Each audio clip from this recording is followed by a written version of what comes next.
तो यार ये है हमारा मेन कैरेक्टर जो कि एकदम नल्ला बेरोजगार और टिकटॉक में रील्स बनाने वाला छपरी है, लेकिन बस तब तक जब तक वो रीइंकार्नेट होता है एक दूसरी वर्ल्ड में। और यार रीइंकार्नेट होने के बाद इसको मिलती है कुछ गॉड लेवल चीट पावर्स, जिससे ये बनता है सबसे ज्यादा स्ट्रॉन्गेस्ट मेज। तो एनिमे के स्टार्टिंग में हमें दिखाया जाता है कि एक बैटलफील्ड में बहुत जन लड़ रहे होते हैं। तब पीछे से हमें अपना मेन कैरेक्टर का आवाज आता है। वो बोलता है कि मैं और रिन कुछ दिन पहले अपनी नॉर्मल जिंदगी जी रहे थे, लेकिन अब हम यहाँ पर आके फंस चुके हैं।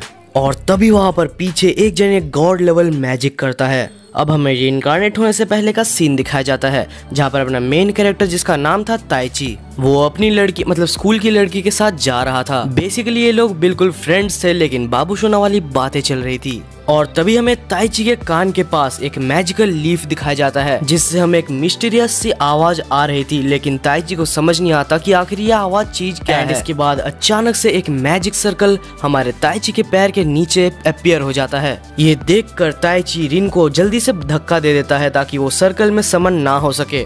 लेकिन यार हीरोइन के बिना अपना हीरो तो अकेला रह जाएगा ना, इसीलिए वो जल्दी से सर्कल के अंदर आ जाती है।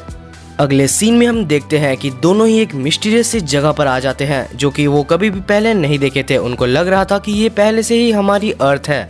फिर रिन यहाँ पर अपना स्मार्टफोन चेक करती है, लेकिन वहाँ पर अब उसका नेटवर्क ही नहीं आ रहा था। एंड इसके बाद ताइची रिन को बोलता है कि रिन तुम्हें ये जगह थोड़ी सी अजीब नहीं लग रही, क्योंकि ये मुझे अर्थ जैसी नहीं लग रही। तुमने देखा नहीं था वो मैजिक सर्कल जो कि हमारे अंदर अपीयर हो गया था। रिन बोलती है कि हाँ ऐसा हो सकता है, लेकिन सबसे पहले हमें यहाँ पर किसी को ढूंढना होगा जिससे हम कुछ पूछ सके। तभी अचानक से वहाँ पर एक हॉर्स टाइप का एनिमल अपीयर हो जाता है। रिन उसको देख के बोलती है कि ताइची ये तो एक घोड़ा ही है ना। तभी ताइची चिल्लाता है रिन जल्दी यहाँ से भागो वरना वो हमको मार देगा। तभी दोनों वहाँ से बहुत जोर से भागने लगते हैं, लेकिन कोई फायदा नहीं होता क्योंकि वो घोड़ा भी उनके पीछे ही दौड़ रहा था। ताइची और रिन यहाँ पर दोनों ही गिर जाते हैं और यहाँ पर ताइची उठता है और बोलता है रिन क्या तुम भाग सकती हो। रिन को कुछ समझ नहीं आ रहा था कि ताइची ये क्या करने की कोशिश कर रहा है, लेकिन फिर ताइची बोलता है कि रिन हम दोनों में से किसी को तो बचना ही होगा, तो मैं इसको डिस्ट्रैक्ट करता हूँ और तुम जल्दी से ऐसे भाग जाओ। तब रिन बोलती है कि ऐसा नहीं होने वाला है, ये तुम्हें भी पता है ताइची। ताइची बोलता है कि और भी कोई चारा हमारे पास नहीं है, तो रिन जल्दी यहाँ से भागो। ये बोल के ताइची दौड़ जाता है उस मॉन्स्टर के पास और वहाँ पर घोड़े के पास जाने के बाद वो घोड़े को बोलता है अगर तूने अपने बाप का दूध पिया है तो मेरे से आके लड़।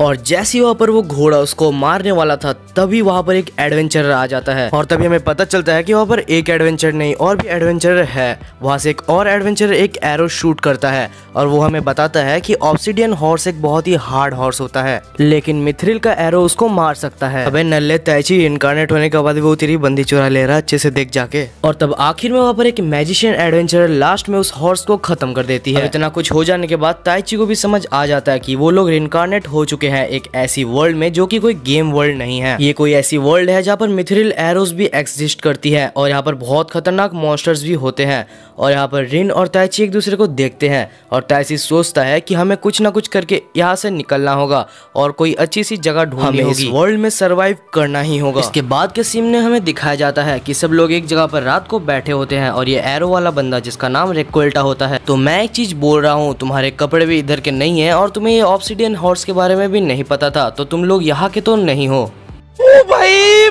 मारो मुझे, मारो मारो मुझे, मारो मारो। एंड रेक्वेल्टा फ्रिक्वेंटली वहाँ पर बहुत सारे क्वेश्चंस कर रहा था, तो ये टकला आदमी जिसका नाम बराड होता है वो उसको मना करता है। फिर वो मैजिशियन वाली लड़की जिसका नाम मैजिला होता है वो बोलती है कि अगर तुम दोनों बात नहीं करना चाहते तो हम दोनों तुमको फोर्स नहीं करेंगे, लेकिन तुम्हें यहाँ पर ऐसे खुला बिना वेपन्स के नहीं घूमना चाहिए। तुम हो सके तो पास वाले टाउन में जा सकते हो। तब ताइची अचानक से बोलता है कि हाँ हमें टाउन के बारे में थोड़ा सा और बताइए। तब वो मैजिला बोलती है कि हाँ उस टाउन का नाम एस्पायर है। तब ताइची बराड से बोलता है तो क्या आप हमको वहाँ तक ले जा सकते हैं। तब बराड बोलता है कि हाँ कोई भी प्रॉब्लम नहीं है, तुम हमारे साथ चल सकते हो। इसके बाद के सीन में हम रिन को एक जगह पर बैठा हुआ देखते हैं और कुछ देर बाद यहाँ पर ताइची भी आ जाता है। ताइची आकर रिन को पूछता है कि इतने दिन तक तुम वहाँ पर मेरे से गुस्सा क्यों हो। रिन बोलती है कि मैं तो गुस्सा नहीं हूँ, लेकिन ताइची बोलता है कि नहीं तुम हो, क्योंकि तुम मुझसे बहुत दिन से बात नहीं कर रही हो और मेरे को अच्छे से पता है कि बचपन से तुम जब भी गुस्सा होते हो तो तुम चुपचाप बैठ जाते हो और किसी से भी बात नहीं करते। तो रिन क्या तुम मुझे बताओगे कि तुम मुझसे गुस्सा क्यों हो। तब रिन बोलती है कि कभी भी दोबारा ऐसा मत करना, तुम वहाँ पर मारे भी जा सकते थे।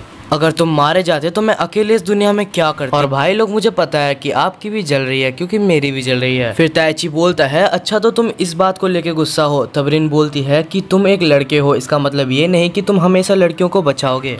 ताइची मुझसे वादा करो कि इसके बाद तुम कभी भी ऐसा काम नहीं करोगे। फिर ताइची रिन के पास जाके बैठता है और बोलता है ठीक है रिन, मैं तुमसे वादा करता हूँ कि इसके बाद जो भी होगा हम दोनों एक साथ करेंगे। अगले सीन में हम देखते हैं कि रिन और ताइची बाकी लोग के साथ वो एस्पायर टाउन में पहुंच जाते हैं। वहाँ पर जाने के बाद इसके बाद रिक्वेल्टा बोलता है कि यहाँ पर रहने के लिए तुम्हें कुछ चीजों की जरूरत होगी, इसके वजह से मैं तुम्हें यहाँ पर एडवेंचर्स गिल्ड का रास्ता दिखा देता हूँ। लेकिन क्या तुम दोनों सही में एडवेंचर बनने वाले हो, क्योंकि ये बहुत ही ज्यादा खतरनाक काम है। तब रिन बोलती है कि हमें पहले जानना होगा कि हम क्या काम में आ सकते हैं, फिर हम धीरे धीरे स्ट्रांग हो जाएंगे।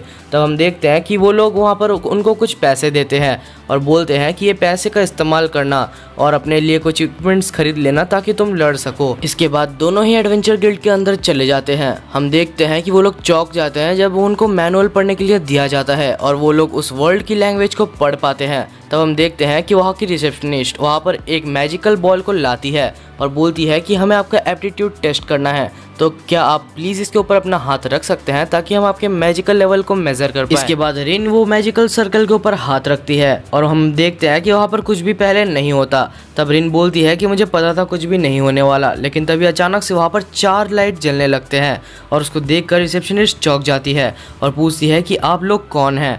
तब हम देखते हैं कि वो ताइची बोलता है कि हमें आपका क्वेश्चन कुछ अच्छे से समझ नहीं आया। इसके बाद ताइची उस मैजिकल सर्कल पे हाथ रखता है और कुछ देर बाद वो मैजिकल सर्कल ही टूट जाता है। इसके बाद वो रिसेप्शनिस्ट जाती है ऊपर और गिल्ड मास्टर को बुला के लाती है। देर में गिल्ड मास्टर आ जाता है और वो बोलता है कि मैं आपको अभी रिक्रूट नहीं कर सकता, आप कुछ देर बाद आइए और अभी फिलहाल आप इनके साथ जाइए। वो गिल्ड मास्टर के साथ वाली लड़की कहती है कि मेरा नाम है मयूरा और आपको मेरे साथ चलना है, क्या मैं इतना भी वर्दी नहीं हूँ कि आप मेरे साथ चल सकते हैं।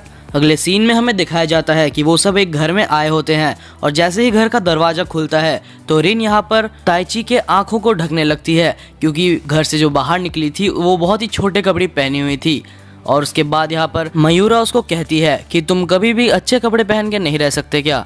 तो तब वो लड़की कहती है कि मेरे को क्या पता कि तुम्हारे साथ गेस्ट्स आ रहे हैं। हमें बताया जाता है कि उस लड़की का नाम लेमिया है और वो बहुत ही ज्यादा शॉक होती है क्योंकि पहली बार कोई मैजिकल इक्विपमेंट उनकी वजह से टूटा था। कुछ देर बाद यहाँ पर लेमिया उनको एक और मैजिकल डिवाइस देती है जो कि और ज्यादा पोटेंशियल से उनकी मैजिक पावर्स को नाप सकता है। यहाँ पर हमें रिन का पावर लेवल बहुत अच्छा खासा दिखाया जाता है, लेकिन यहाँ पर ताइची का जो लेवल होता है वो बिल्कुल 0 होता है।